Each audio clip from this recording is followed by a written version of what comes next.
नमस्कार मित्रों, मैं हरेंद्र आप लोगों का बहुत बहुत स्वागत करता हूं एचपीजीएस जोन में।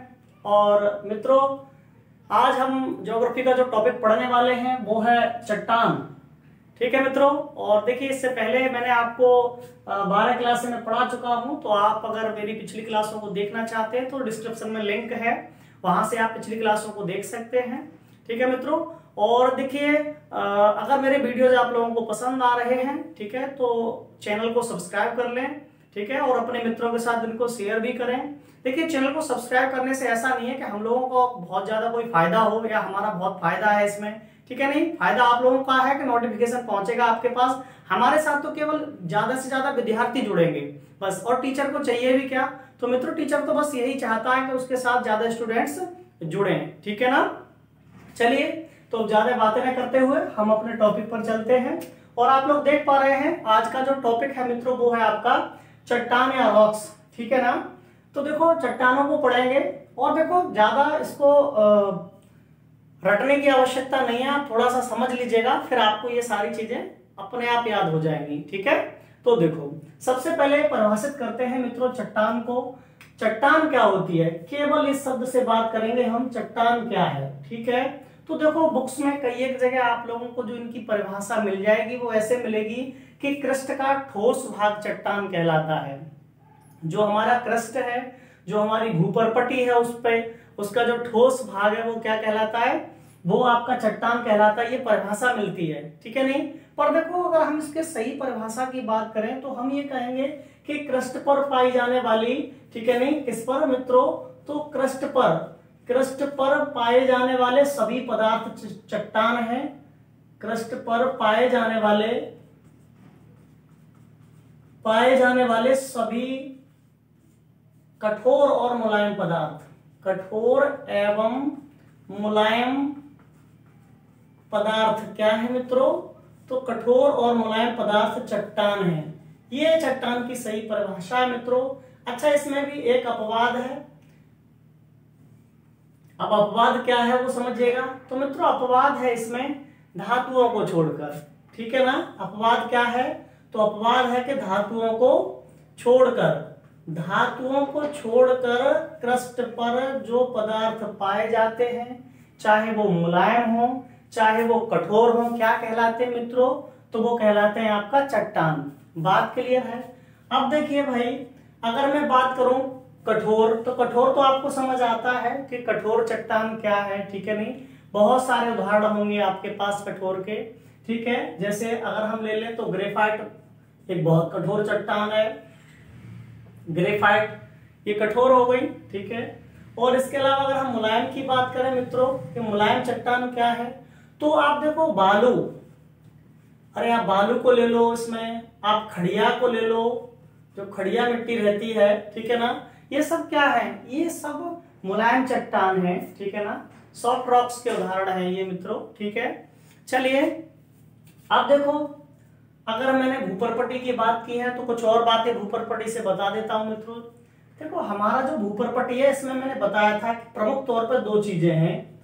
एक तो खनिज है भूपरपटी में, और दूसरे क्या है, तत्व। एक खनिज और दूसरे क्या है मित्रों, इसमें तत्व हैं। और इससे पहले पिछले वीडियो में जब मैंने आपको क्रस्ट के विषय में पढ़ाया था, जहां पृथ्वी की आंतरिक संरचना की बात की थी मित्रों, तो मैंने आपको तत्वों के बारे में बता दिया होगा पहले ही कि अगर हम तत्वों की बात करते हैं तो तत्व जो हैं वो लगभग अब तक जो ज्ञात तत्व हैं वो 110 प्लस हैं। ठीक है, नहीं, 110 से ज्यादा क्रस्ट में तत्व हैं। ठीक है, या माने जाते हैं 110 से ज्यादा। ठीक है, इसके अलावा अब हम अगर बात करें तो इनमें से मुख्य तौर पर कितने हैं 110 में से, तो इनमें से मुख्य तौर पर हम ये कहेंगे जो प्रमुख तत्व हैं, प्रमुख या बहुतायत में जो पाए जाते हैं क्रस्ट में, वो केवल 8 पाए जाते हैं। कितने पाए जाते हैं मित्रों, तो केवल 8 ही तत्व पाए जाते हैं आपके क्रस्ट में। 110 खोजे जा चुके हैं या 110 से ज्यादा खोजे जा चुके हैं। हालांकि केमिस्ट्री में अगर आप पढ़ेंगे तो आपको और भी ज्यादा संख्या मिलेगी। ठीक है ना, 118 मिल जाएगी, कहीं कहीं 119 मिल जाएगी, पर यहाँ जो क्रस्ट की बात करेंगे तो 110 से प्लस ही कहेंगे। ठीक है, अब देखो ये मैंने कहा 8 प्रमुख तौर पे हैं। अब ये कौन कौन से हैं, दिमाग में विचार आ रहा होगा कौन कौन से हैं। तो वैसे मैं बता चुका हूं आपको, एक बार फिर रिवाइज कर देता हूं। देखो, आपने सबसे ज्यादा जो क्रस्ट में मिलता है, पिछले वीडियो में आप लोग देख चुके होंगे, वो क्या है? ऑक्सीजन। अरे भाई, सबसे ज्यादा कौन सा तत्व है भूपर्पटी में? तो मित्रों, सबसे ज्यादा ऑक्सीजन है। और परसेंटेज की बात करें तो आप लोग जानते हैं ये कितना है, 46.6 दिया हुआ, कहीं दिया हुआ 46.8%। ठीक है, तो लगभग इतना ऑक्सीजन है। इसके बाद क्या है, तो अगला है आपका सिलिकॉन। सिलिकॉन मैंने बताया था दूसरे नंबर पे है, 27.7% है। इसके बाद क्या है मित्रों, तो एल्यूमिनियम है, मैंने बताया था आपको एल्यूमिनियम। और एल्यूमिनियम के बाद अगर हम बात करते हैं अगले तत्व की, एल्यूमिनियम है ये, इसके बाद है आपका लोहा है इसमें, ठीक है ना, लोहा। और मैंने आपको बता दिया था और भी पोटेशियम, सोडियम, ठीक है नहीं, इस तरह से ये जो तत्व हैं वो इसमें पाए जाते हैं। तो ये बात क्लियर हो गई, ठीक है। अगला देखो, खनिजों की अगर बात करें हम, ठीक है मित्रों, खनिज क्या है, ठीक है। तो मित्रों, हम यहाँ खनिजों की बात कर रहे थे, ठीक है नहीं, तत्वों की बात हो गई थी। और हाँ, एक बात और तत्वों में बता दें आपको कि ये जो 8% तत्व हैं वो क्रस्ट का 98% भाग घेरे हुए हैं मित्रों। ये 8% तत्व क्रस्ट का 98% भाग घेरे हुए हैं, ठीक है ना। अब यहाँ देखिए खनिजों पे, खनिज क्या है, ठीक है। तो देखो, हमारे जो क्रस्ट में खनिजों की संख्या पाई जाती है, अगर हम खनिजों की संख्या की बात करते हैं मित्रों, तो वो है आपकी 2000 के आसपास लगभग में है ये। तो 2000 के आसपास खनिज पाए जाते हैं। और इन खनिजों में से अगर हम कहें कि जो प्रमुख खनिज कौन कौन से हैं, अगर हम प्रमुख खनिजों की बात करें तो 24 खनिजों को प्रमुख माना जाता है। और इन 24 में से हम ये कहें अधिक मात्रा में, बहुत अधिक मात्रा में पाए जाने वाले, जो अधिक मात्रा में पाए जाते हैं क्रस्ट में, उनकी संख्या कितनी है, तो उनकी संख्या 6 है। कितनी है मित्रों, वो उनकी संख्या केवल 6 है। देखिए वो कौन कौन से हैं 6, तो मैं आपको नाम लिखता हूं।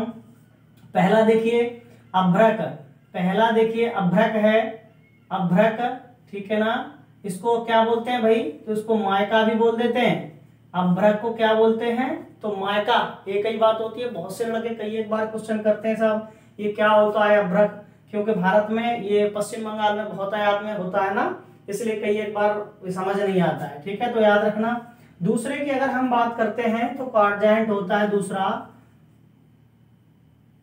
क्वाड्रेंट, तो ये दूसरा है, ठीक है। तीसरे की अगर हम बात करते हैं तो तीसरा आपका ओलिवियन होता है, ओलिवियन तीसरा है, ओलिवियन पाया जाता है, ये तीसरा है ओलिवियन, ठीक है मित्रों। अगर हम चौथे की बात करते हैं आपका कि चौथा कौन सा है, तो जो चौथा है आपका वो है एम्फीबोलम है आपका चौथा,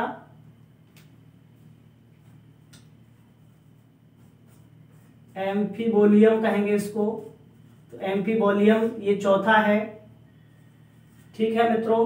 पांचवे की बात करें तो पायरोक्सिन, ये पांचवा है आपका, पायरोक्सिन ये आपका पांचवा है, ठीक है मित्रों। और जो एकमात्र आपका रह गया अभी क्रम में, वो है आपका वो फेल्सपार और रह गया मित्रों, इसमें फेल्सपार रह गया अभी। तो ये बहुतायत में है। देखो एक और बात मैं आपको बता दूं कि इनमें से पेपर में ये दो पूछे जाते हैं ज्यादातर, ठीक है ना, तो याद रखना आप लोग। ये कुछ खनिज हैं, वैसे इनसे क्वेश्चन कम ही आते हैं, ठीक है नहीं, पर मैंने आपको बता दिया है, बाई चांस कभी पूछ ले तो ठीक है आप याद रख पाएंगे। तो इस तरह से ये जो आपके पाए जाते हैं खनिज पाए जाते हैं, ठीक है मित्रों। चलिए अब हम बात कर रहे थे चट्टान की। तो देखिए चट्टानों के प्रकार, देखिए कौन कौन से चट्टान हैं, कितने प्रकार के हैं, ठीक है मित्रों। चट्टानों के प्रकार देखेंगे तो देखिएगा चट्टानों के प्रकार ये आपके सामने लिखे हुए हैं इधर, कितने प्रकार की हैं चट्टानें। तो मित्रों जो चट्टानें हैं वो आपकी बांटी गई हैं 3 प्रकार से। कितने प्रकार से बांटी गई हैं, तो 3 प्रकार से बांटा गया है चट्टानों को। देखिए आप लोग देख पा रहे होंगे चट्टानों को। तो पहली जो चट्टान है, देखिए 3 प्रकार से बांटी गई है। पहली है आपकी आग्नेय, पहली कौन सी है, तो आग्नेय चट्टान है पहली, दूसरी अवसादी है और तीसरी है रूपांतरित चट्टान। ये रूपांतरित चट्टान है मित्रों। अच्छा, इसका दूसरा नाम भी है रूपांतरित। रूपांतरित का दूसरा नाम क्या है? तो इसका दूसरा नाम है कायांतरित। इसको कायांतरित चट्टान के नाम से भी जाना जाता है मित्रों। अवसादी का भी दूसरा नाम है, तो इसको कह दिया जाता है अवसादी या परतदार। अवसादी या परतदार चट्टान कह दिया जाता है इसको। ठीक है, चलिए अब बात करते हैं चट्टानों की। तो 3 प्रकार हो गए, आग्नेय, अवसादी, रूपांतरित। एक एक करके पढ़ लेते हैं सभी को। सबसे पहले मित्रों अगर हम बात करते हैं आग्नेय चट्टानों की कि आग्नेय चट्टानें क्या हैं, तो आप देख पा रहे हो आग्नेय मतलब अग्नि, ठीक है नहीं। तो आग्नेय चट्टानों की जो उत्पत्ति है वो हम कहेंगे कि ज्वालामुखियों से हुई है। किससे हुई है? तो ज्वालामुखियों से हुई है, जिनमें बहुत ढेर सारी आग या लावा निकलता है। मैंने आपको पिछले वीडियो में बताया था जब ज्वालामुखी पढ़ाए थे। तो ज्वालामुखियों के उद्गार से जो चट्टानें बनती हैं वो कौन सी चट्टानें हैं? आग्नेय चट्टानें हैं मित्रों। और देखो इन आग्नेय चट्टानों को प्राथमिक चट्टान भी कह दिया जाता है। उसके अलावा अगर हम बात करते हैं इनकी, तो इनको मात्र चट्टानें या फिर इनको कहीं कहीं दिया हुआ कि इनको चट्टानों का जनक भी कहा जाता है। तो माता पिता दोनों इन्हीं को माना जाता है चट्टानों का, और इन्हीं चट्टानों से ये बाकी की सभी चट्टानें बनी हैं, ठीक है ना। तो इसलिए ये प्रारंभिक चट्टानें हैं। और देखो इन चट्टानों की अगर बात करें तो कई बार क्वेश्चन बनता है कि इन चट्टानों में क्या पाया जाता है और क्या नहीं पाया जाता। तो देखो मित्रों अगर हम बात करें इन चट्टानों की, तो इनमें जीवाश्म का अभाव रहता है। इनमें जीवाश्म नहीं पाए जाते, फॉसिल्स का अभाव रहता है, जीवाश्म नहीं पाए जाते हैं इनमें, ठीक है। अब ये जीवाश्म क्या है समझिए इसको। तो जीवाश्मों की अगर हम बात करें मित्रों तो हम कहेंगे जीवों के अवशेष। जो जीवों के अवशेष हैं वो जीवाश्म है। जैसे समझिए कि पुराना कोई पेड़ है, ठीक है नहीं, पुराना कोई पेड़ है और वो ऐसे समझिए, यहाँ मैं एक चित्र के माध्यम से बता देता हूं आपको, ठीक है। ऐसे समझो जैसे ये लावा निकल रहा है, ठीक है नहीं, और लावा से ये चट्टान निर्मित हो रही है, चट्टान बन रही है इस तरह से, ठीक है। तो अब इसमें से जो लावा या मैग्मा निकलेगा तो इसमें आप लोग जानते हैं कि बहुत सारे जीव दबने की संभावना होगी। पर आपको मैं एक बात और बता देता हूं, कभी अगर हम बात करें ज्वालामुखी और भूकंप की, कि ज्वालामुखी और भूकंप में से सबसे ज्यादा जो घातक है वो क्या होता है मित्रों, तो सबसे ज्यादा जो घातक होता है वो होता है भूकंप, क्योंकि भूकंप कभी भी आ जाता है, ठीक है नहीं। और ज्वालामुखी आने से पहले उसका जो वहां का वातावरण होता है वो कैसा हो जाता है, एकदम गर्म हो जाता है। और गर्म होने से जब वातावरण गर्म हो जाएगा, हीट हो जाएगा, तो वहां की जो वनस्पतियां हैं वो अपने आप नष्ट होने लगती हैं। और वनस्पतियां जब नष्ट होने लगती हैं तो सबको पता चल जाता है कि ये ज्वालामुखी में विस्फोट होने वाला है। इसलिए व्यक्ति क्या करते हैं, वहां से सुरक्षित स्थानों पर पलायन कर जाते हैं, ठीक है ना। तो यही है। अब अच्छा एक और बात मैं बताऊं आपको, जैसे ये अभी चट्टान बन गई एक, तो ये चट्टान जो बनी है वो काय से बनी है, ज्वालामुखी से बनी है। तो ये एक आग्नेय चट्टान है, ठीक है मित्रों। मैंने कहा इसमें जीवाश्म नहीं होते। जीवाश्म इसलिए नहीं होते क्योंकि जब ये चट्टानें बनी थी, ये चट्टानें पृथ्वी के बनने के बाद ही तो बनी थी। अरे भाई अगर इन चट्टानों की बात करें मित्रों तो ये चट्टानें जो है आपकी पृथ्वी बनने के बाद बनी है। और जब पृथ्वी बनने के बाद चट्टानें बनी थी आग्नेय सेल, तब क्या कोई यहाँ पे जीव थोड़े था, तब तो ना कोई जीव था यहाँ पे और ना कोई पेड़ पौधे थे। तो दबता क्या है इसमें, बात समझ रहे हैं ना। सबसे प्राचीन भी यही चट्टानें हैं, ठीक है। तो याद रखना इनमें जीवाश्मों का अभाव पाया जाता है, जीवाश्म नहीं पाए जाते। उसके अलावा पाया क्या जाता है वो समझिएगा। तो इसमें जो पाए जाते हैं आपके वो धातुएं, इसमें क्या पाई जाती हैं, तो मित्रों इसमें पाई जाती हैं आपकी धातुएं। और धातुओं की जब भी हम बात करेंगे तो धातुओं में जो भी सोना चांदी तांबा जो भी धातु है आपकी वो सब इनमें पाई जाती हैं, याद रखना इसको, ठीक है। अगला देखिए, अब इन आग्नेय चट्टानों को जो बांटा गया है वो कितने भागों में बांटा गया है, तो देखो आग्नेय चट्टानों को 2 तरह से बांटा गया है। एक है अंतर्जात चट्टान और एक है बाह्य चट्टान या बाहरी चट्टान भी इसको बोला जाता है, ठीक है ना। तो देखो जो अंतर्जात चट्टान है वो क्या है इसको समझिए आप। जैसे मैंने अभी ये प्राकृतिक नली बनाई थी, मैंने बनाई थी ये क्या है, एक प्राकृतिक नली है, ठीक है। और लावा इससे ये बाहर आ रहा है इस प्राकृतिक नली से, ठीक है। ये प्राकृतिक नली है और इस प्राकृतिक नली से लावा बाहर आ रहा है। तो देखो अंतर्जात का मतलब है कि कभी क्या हो कि लावा बाहर आ रहा हो, ठीक है ना। और बाहर जैसे लावा ये पृथ्वी में भरा है और पृथ्वी से ऊपर की ओर आ रहा है, ठीक है। लावा कहाँ है भाई, तो ये मैंने कहा आपको करोड़ के ऊपर मेटल में स्थित है, ठीक है नहीं, या हम कहेंगे ऊपरी करोड़ में स्थित है, तो वहां से ये लावा आ रहा है। जब ये लावा ऊपर की तरफ आ रहा है, किसी कारणवश ये लावा बाहर नहीं निकल पाया। अरे दूसरे चित्र से देख लीजिए, ऐसे समझिएगा ये कोई ज्वालामुखी यहाँ पे उभर रहा था और लावा यहाँ से ऊपर की तरफ जा रहा था, लेकिन किसी कारणवश ये लावा पृथ्वी से बाहर नहीं निकल पाया और यहीं पे जम गया। ऐसी चट्टानों को क्या कहा जाता है मित्रों? तो इन्हीं चट्टानों को कह दिया जाता है आपका अंतर्जात चट्टान। बात क्लियर है? अरे तनी बात क्लियर हो गई। दूसरी देखो, बाह्य चट्टान क्या होती है? तो जो बाह्य चट्टान है वो हम कहेंगे ये वाली, लावा निकल के अगर बाहर फैल गया तो ये चट्टान बाह्य चट्टान हो गई। बात क्लियर हो गई?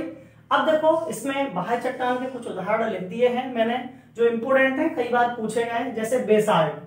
बेसाल्ट चट्टान क्या है? तो ये बाह्य चट्टान का ही एक उदाहरण है। और बेसाल्ट इसलिए भी इंपॉर्टेंट है, देखो यहाँ पॉइंट लिखा हुआ है कि काली मिट्टी बनती है।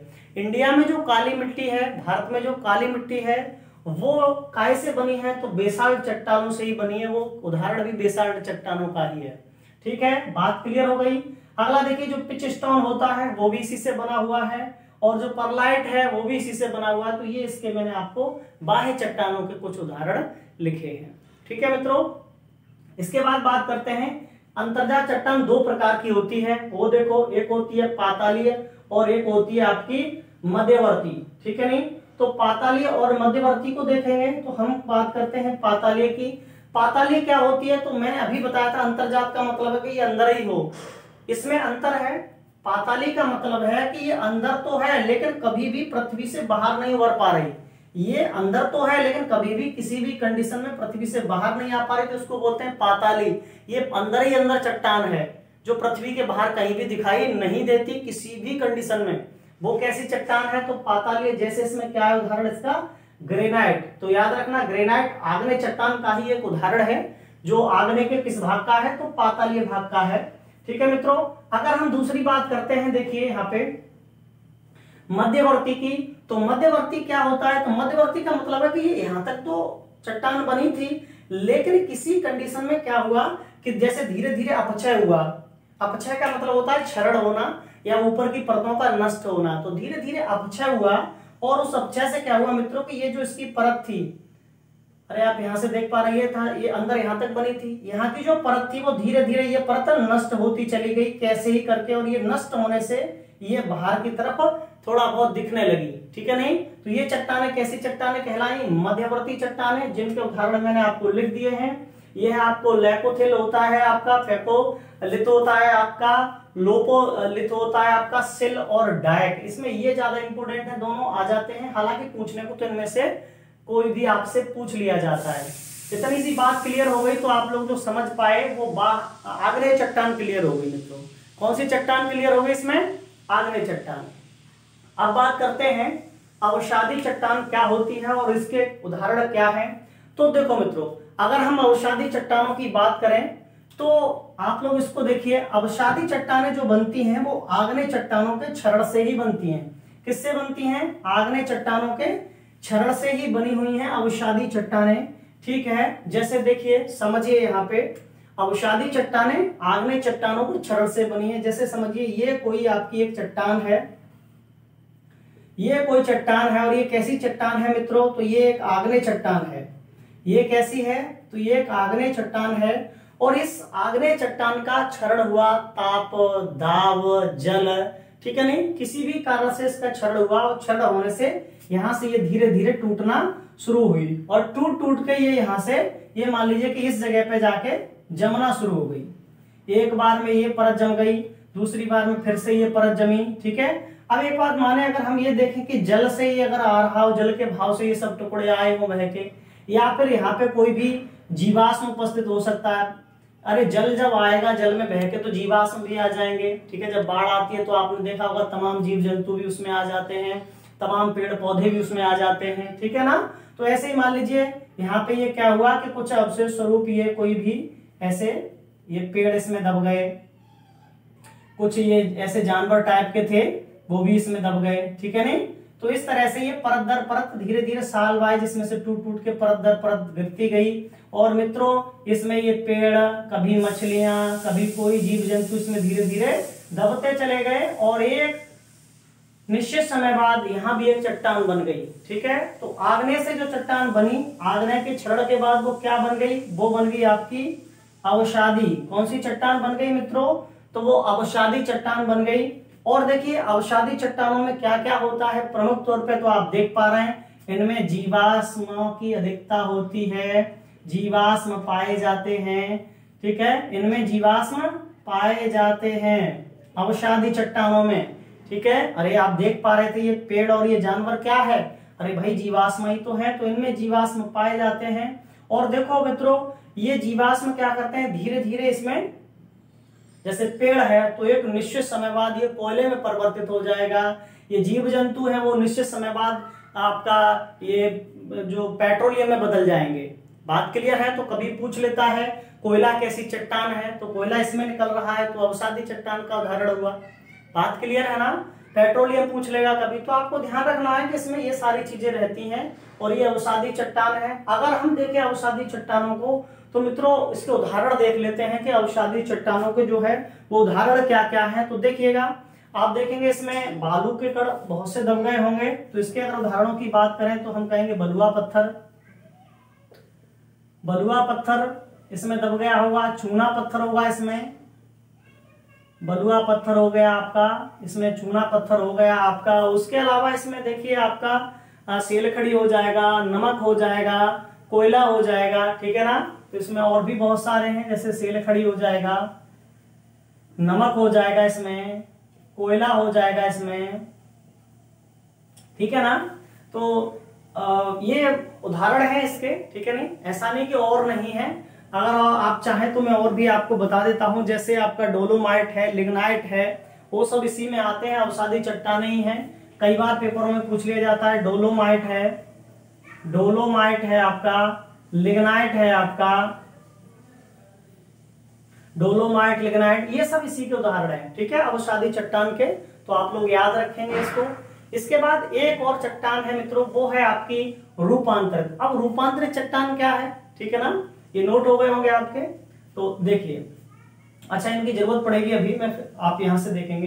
देखें रूपांतरित चट्टान क्या है, तो रूपांतरित आप समझ रहे होंगे रूप परिवर्तन करने वाली चट्टानें। ठीक है ना, या कायांतरित, काया का मतलब होता है आपका, कहते हैं ना रूप ही होता है, काया या रूप एक ही बात है। तो रूप बदलने वाली चट्टानें, अब रूप किसका बदल जाता है, तो देखो इन दोनों का। बात क्लियर है ना, ये भी अपना रूप बदल ले और ये भी अपना रूप बदल ले। और आप लोग जानते हैं कि लाखों वर्ष बाद भाई ये भी अपना रूप बदल लेती है और ये भी अपना रूप बदल लेती है, और फिर जो ये चट्टानें बन जाती हैं वो रूप बदलने के बाद वो कैसी बन जाती हैं, रूपांतरित चट्टानें। एक बात बताइए, आप ऐसे समझिए, अभी यहाँ पे एक उदाहरण देता हूं मैं आपको, कोयला है, अरे ये पेड़ किसमें बदल गया, कोयला में। तो कोयला कैसी चट्टान हो गई, कोयला हो गई मित्रों आपकी अवसादी चट्टान। लेकिन कोयला एक निश्चित समय बाद किसमें बदल जाएगा, अरे कोयला किसमें बदलेगा, कोयला बदल जाएगा हीरे में। अरे ग्रेफाइट और हीरे में बदल जाएगा कि नहीं बदल जाएगा, तो ग्रेफाइट और हीरा क्या हुआ, तो वो हुआ आपका रूपांतरित चट्टान। बात क्लियर हो गई ना, तो ये रूपांतरित चट्टानें हैं। तो मैं आपको कुछ उदाहरण लिख देता हूं यहाँ पे रूपांतरित चट्टानों के, तो वो देखेंगे आप कौन कौन सी जो है रूपांतरित चट्टानें हैं।